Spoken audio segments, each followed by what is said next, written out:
A chuvia caída durante toda a xornada de onte domingo non foi impedimento algún para poder arrancar con este proxecto.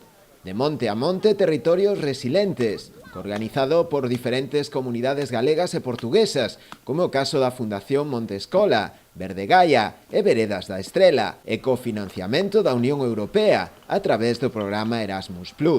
A iniciativa ten como principal finalidade afondar na busca de formas de xestión do territorio máis resilientes fronte ao cambio climático, os incendios forestais e a perda da biodiversidade.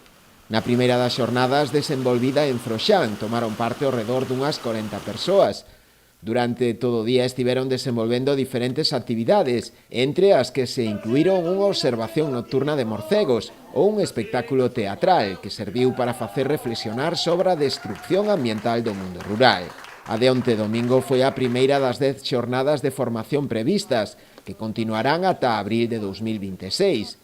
As seguintes sesións serán o 27 de outubro en Viñais, Braganza, en Trás-os-Montes, e o 16 de novembro no Ribeiro, en Ourense. O proxecto está aberto ao público en xeral e todos os participantes recibirán unha acreditación da formación recibida unha vez finalizado o mesmo.